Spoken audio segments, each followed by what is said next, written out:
Tonight, former lawyer to President Trump Michael Cohen takes a plea deal. A SUNY Oswego alumnus contributes to Mars landing.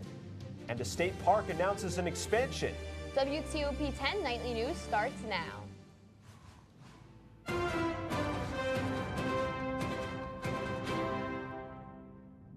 Good evening and welcome to WTOP 10 Nightly News. I'm Seth Prevertill. And I'm Madison Donor. A new major development in the Mueller investigation. After more than 70 hours of questioning, Michael Cohen, President Trump's former personal attorney, has taken a plea deal. Omar Jimenez reports from Washington on what this means and how the president responded. Michael Cohen, President Trump's former personal attorney, now admits he made false statements to Congress about the Russia investigation, specifically about a proposed Trump Tower project in Moscow, and when exactly those discussions ended. He's a weak person, and what he's trying to do is get a reduced sentence, so he's lying. Court documents say Cohen attempted to conceal or minimize these facts, among others. Quote, the Moscow project was discussed multiple times within the company and did not end in January 2016. Instead, as late as approximately June 2016. That's after then-candidate Trump had become the presumed Republican nominee. Also, quote, Cohen agreed to travel to Russia in connection with the Moscow project and took steps in contemplation of individual one's possible travel to Russia. Individual one being Donald Trump. I think there's more story to be told. If anything the president has said is true, that there's no there, why are all his closest associates being found guilty of lying about their ties to Russia? And all of this comes a day after President Trump would not rule out a pardon for his former campaign chairman, Paul Manafort, who's accused by Mueller's team of violating his plea agreement and lying to the special counsel. Meanwhile, Trump canceled his meeting with Russian President Vladimir Putin at the G20 summit in Argentina, citing ongoing tensions in Ukraine. But, of course, the move comes in the direct aftermath of Cohen's guilty plea. In Washington, I'm Omar Jimenez. This past August, Cohen pleaded guilty rooting from campaign work for President Trump and is scheduled to be sentenced for this plea on December 12th. It is not confirmed if he will be sentenced for the new plea on the same date. Now let's take a quick look at the weather with Storm Team 10 meteorologist Kayla Wheeler.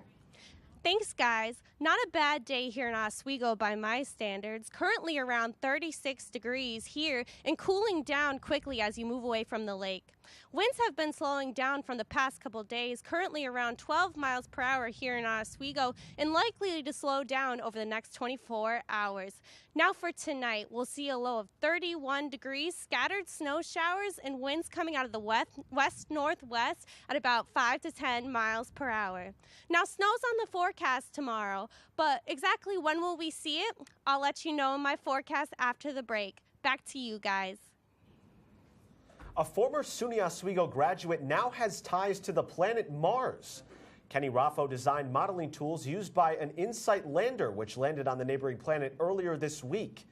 The Phoenix, New York native currently works at NASA's Jet Propulsion Laboratory, developing tools to benefit mankind and its understanding of the universe. Raffo's work is expected to send back data from more than 300 million miles away.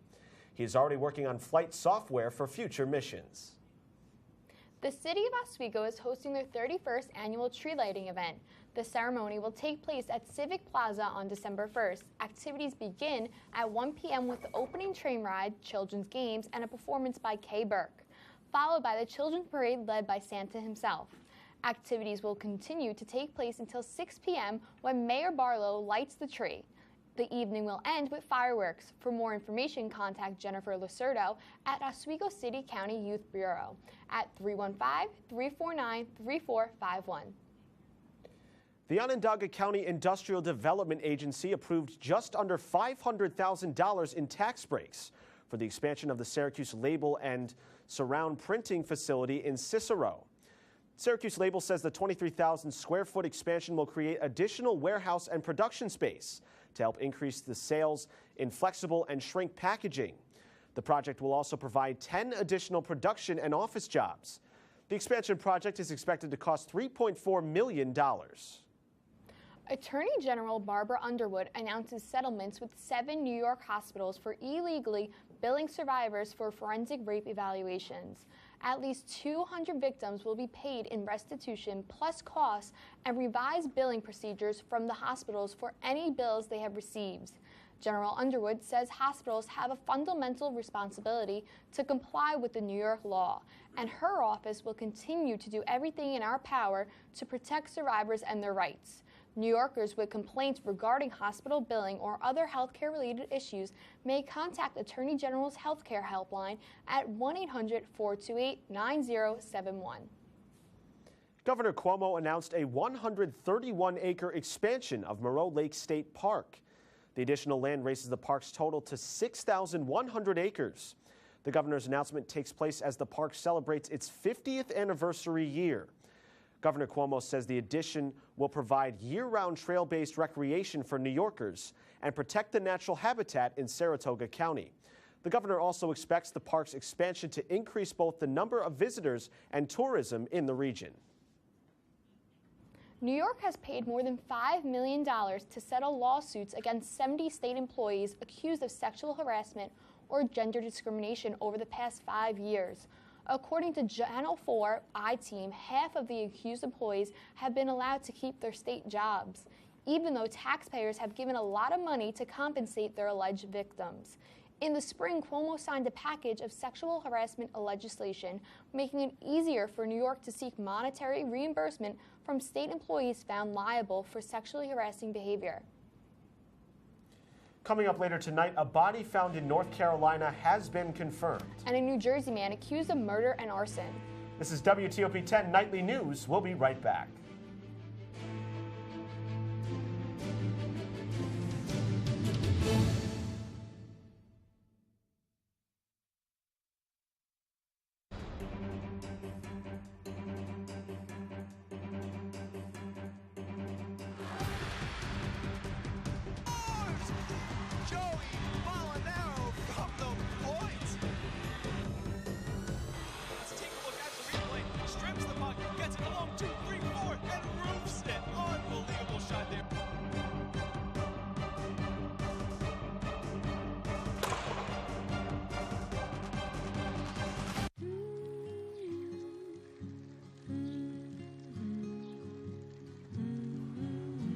Of all the things you've done with your bike, donating it to Goodwill may be the most incredible of all. Goodwill. Donate stuff, create jobs.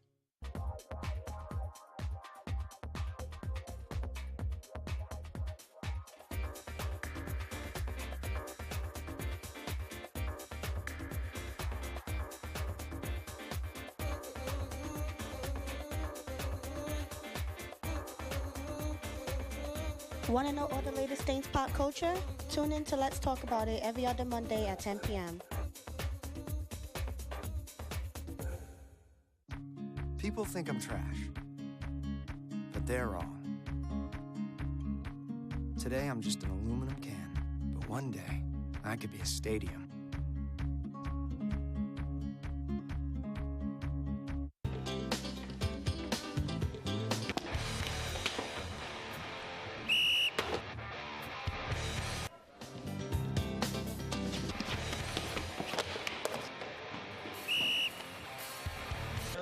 Pretty good today, pretty good. You know, yeah, I thought he called a pretty fair game. Come on, man, that was a weak call. Yeah, man, that ref is totally soft.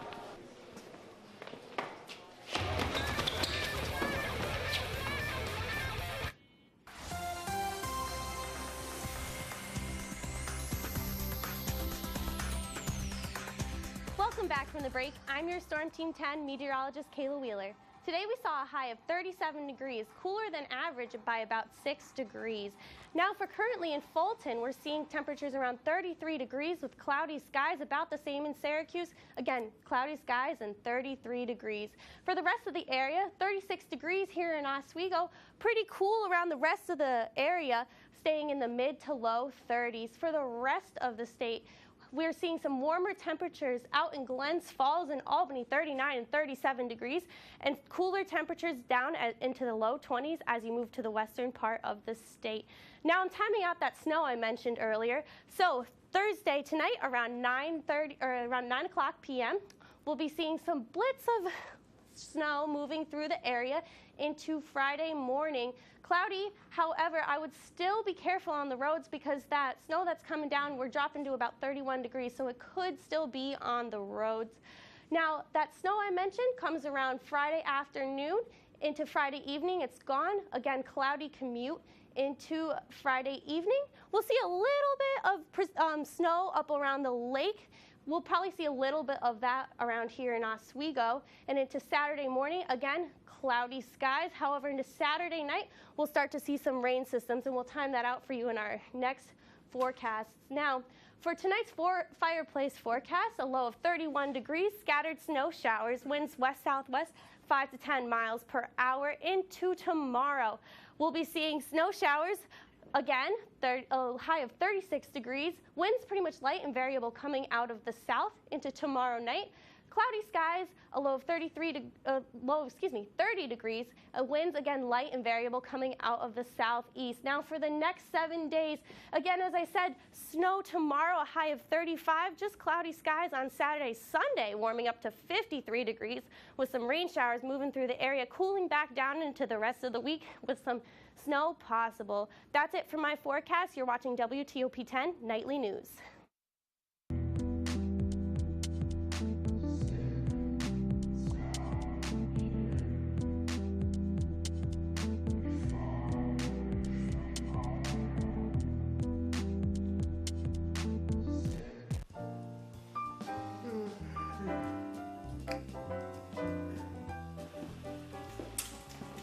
Hey, good morning, James. Morning.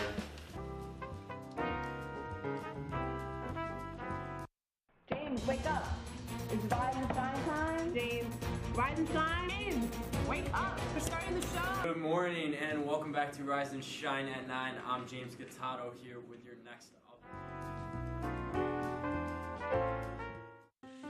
A boy born in Joplin, Missouri was fascinated by anything with wheels and a motor.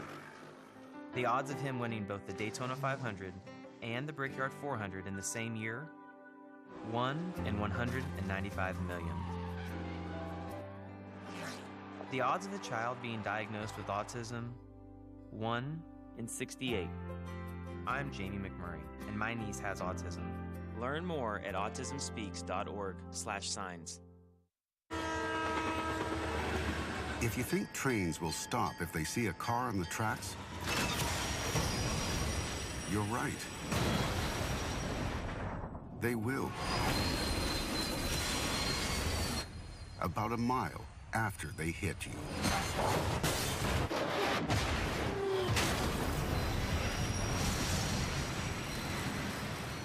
Stop. Trains can't.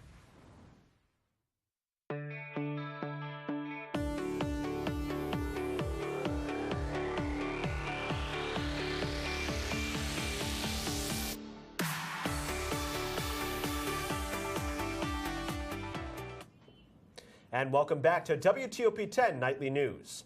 A body found in North Carolina has been identified as 13-year-old Hanya Aguilar, who was abducted outside her home 3 weeks ago. Authorities say Aguilar was taken outside her home in Lumberton on the morning of November 5th. The body was found Tuesday in water off Wiregrass Road in Robeson County. Witnesses saw a man dressed in black and wearing a yellow bandana force Aguilar into a vehicle.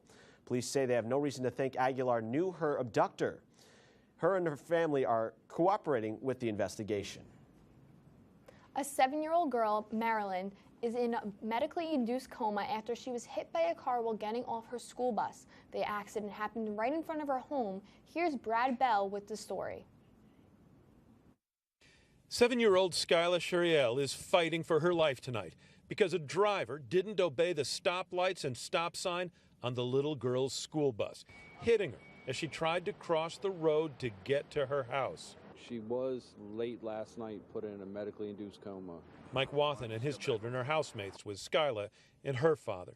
He says a witness told him his children were nearly hit too. The other 3 little boys were pretty shook up. They had a tough time last night. Police are still investigating, but tell us it's clear the driver of that pickup truck didn't stop for the blinking lights and extended stop sign on Skyla's bus, an ongoing problem across the region. In a one-day survey here in Charles County last spring, 143 out of 261 school bus drivers reported people running their lights. The head of transportation for Charles County Schools says it's getting worse. We have more and more automobile drivers who are paying more attention to what's going on, perhaps on their phones, social media, things that are happening inside the car. School bus driver Jocelyn Brown says people run her lights every day. Just stop. Stop when you see the yellow lights even.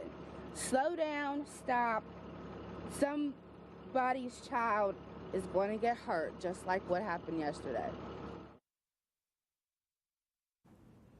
Law enforcement authorities say the driver of the truck that hit Skyla remained at the scene. Charles County officials say charges are pending and the outcome of the investigation into the accident. A New Jersey man is accused of killing his brother and his brother's family, then setting their mansion on fire. Paul Canero is facing several charges, including 4 counts of murder and 1 count of aggravated arson. Authorities say the 51-year-old repeatedly shot his younger brother and business partner, Keith Canero, outside his mansion in Colts Neck. He then allegedly stabbed his brother's wife and 2 young children. That's when prosecutors say he took steps to hide the crimes. From there, we allege the defendant intentionally set fire in his home at or about 5 a.m. for the purpose of both destroying evidence of his earlier crimes in Colts Neck and to also create the illusion that the overall Canero family was somehow victimized or targeted. We allege that it was a ruse. The prosecutor says Canero's motives were financial. The brothers had joint business ventures in Asbury Park, New Jersey. Investigators are looking into the defendant's business dealings. Parts of California recently affected by wildfires earlier this year have now been affected by flash flooding. In Southern California, evacuations and flash floods were issued to some communities which were affected by the Holy Fire, which burned more than 22,000 acres earlier this year. In Northern California, a flash flood warning also remains in effect for areas scorched by the Camp Fire, the state's deadliest and most destructive wildfire. The rainfall has flooded roads and debris has left motorists stranded and closed Highway 99 and Highway 70. The Trump baby blimp was seen in the sky over Argentina ahead of the G20 summit. Videos of the blimp floating over Buenos Aires have been seen on social media. Protesters launched it Thursday. Several protests are expected to take place throughout the week. The figure was created in a crowdfunding initiative dubbed Let Trump Baby Fly. It is unknown whether the blimp was a replica or if it was borrowed from UK activists. A Japanese pilot has been arrested after being caught more than 9 times over the alcohol limit as he prepared to fly a passenger jet from Heathrow Airport. Kasutashi Jitsukawa was arrested on October 28th at the airport after failing a breath test just 50 minutes before the Japan Airlines flight to Tokyo was due to fly with him in the cockpit. Jitsukawa admitted to 1 count of flying an aircraft when his ability was impaired through alcohol. Mexico is taking action in response to the migrant crisis at the border after U.S. Border Patrol agents fired tear gas at hundreds of migrants attempting to cross. All this as the Trump administration stands by its use of tear gas. Camilla Bernal is near the U.S.-Mexico border in San Diego with more. Unfortunately, I cannot agree on the use of force. Demanding an investigation. Mexico's foreign ministry is asking the U.S. to investigate the incidents that led to this. Wow! On Sunday, U.S. Border Patrol agents fired tear gas at hundreds of migrants attempting to cross the border. A cloud of tear gas sending people running and screaming, including families with young children. To be completely frank, there were numerous people that actually made it across the border. What started as a peaceful march escalated into chaos when protesters split off into several directions. Border Patrol defending its actions, saying some migrants threw rocks at the agents, forcing them to respond with force to protect themselves. Once our agents were assaulted and the numbers started growing, we had 2 or 3 agents at a time initially facing hundreds of people at a time. Meanwhile, President Trump addressing the situation. If they come over here, we're going to apprehend them and we're going to close the border. The Mexican government says 98 migrants will be deported following Sunday's incident, and it's unclear what's next for those still seeking asylum in the U.S. This is a matter of humanity. This is a matter of being good to your countrymen, to your fellowship. In San Isidro, I'm Camila Burnell reporting. The Trump administration has made the legal process to petition for asylum harder for migrants. Coming up in sports, John Purdek, you're watching WTOP 10 Nightly News.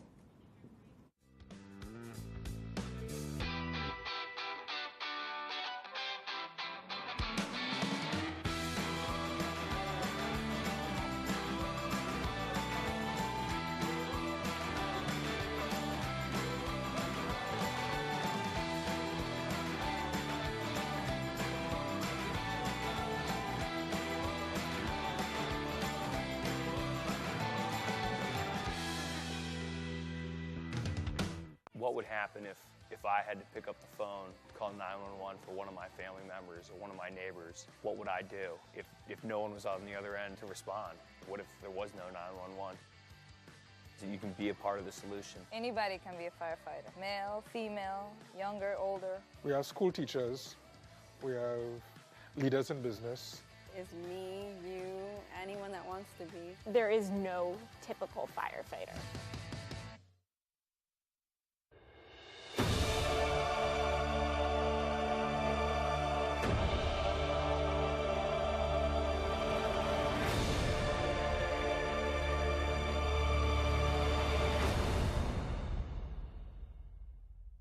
Okay, so what would you bring to my company? What do you need? I need problem-solving skills. I got through high school without a car, a phone, or a computer. No college degree, though. Not yet, but life's taught me a lot, and I'm ready for more. Well, you're not the typical kind of candidate that I hire. But you are exactly what I'm looking for. Your company could be missing out on the candidates it needs most. Learn how to find a great pool of untapped talent at gradsoflife.org.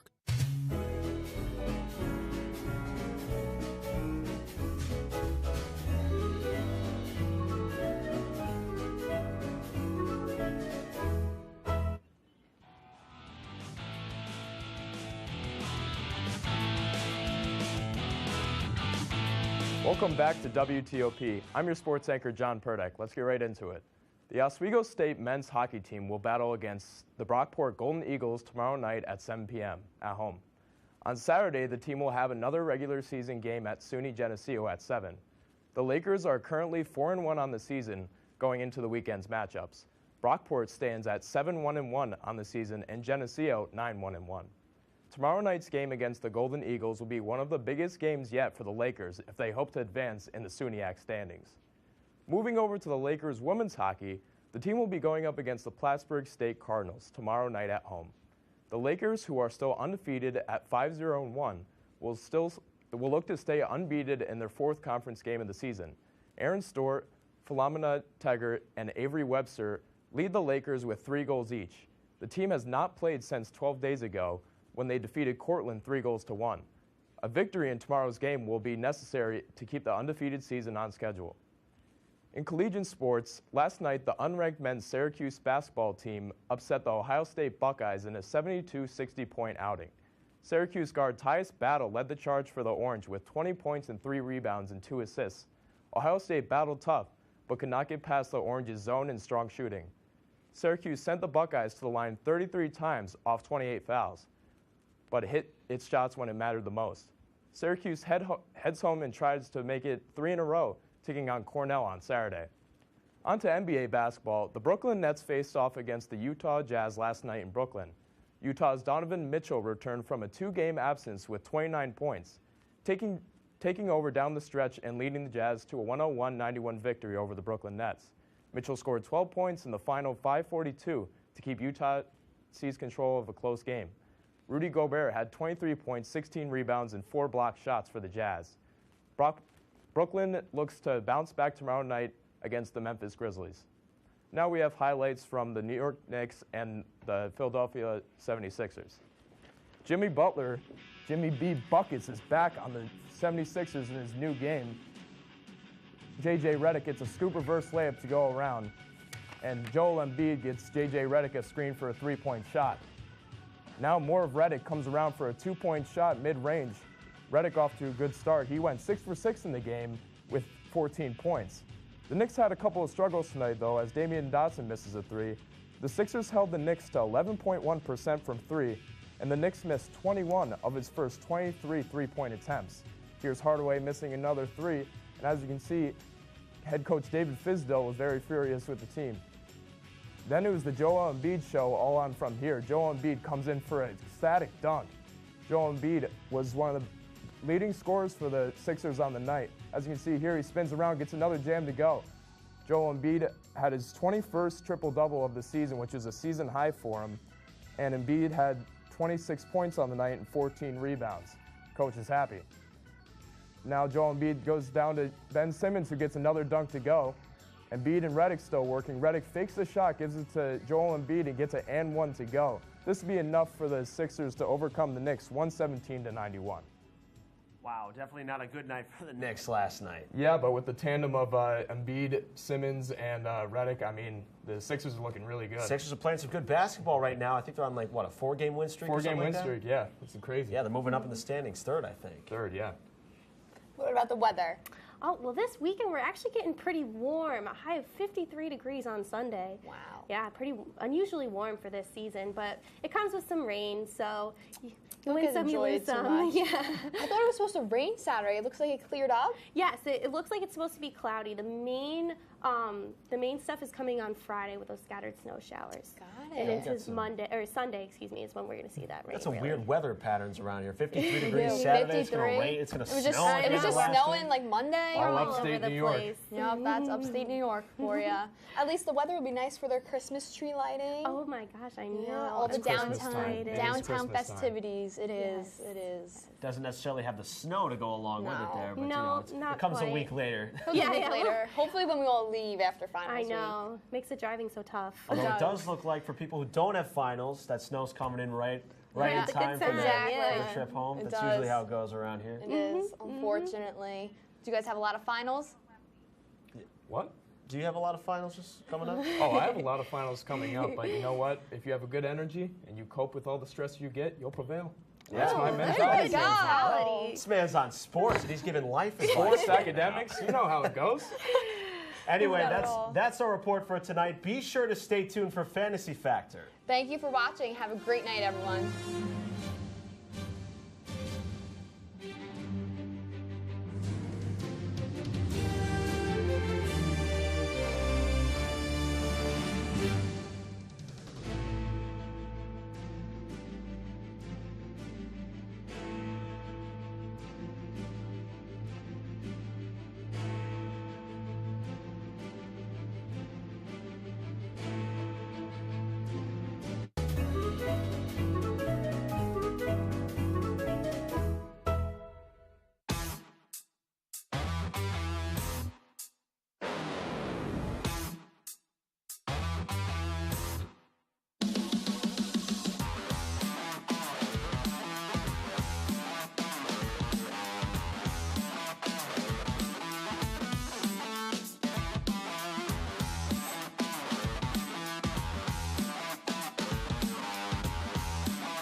Looks like it's done.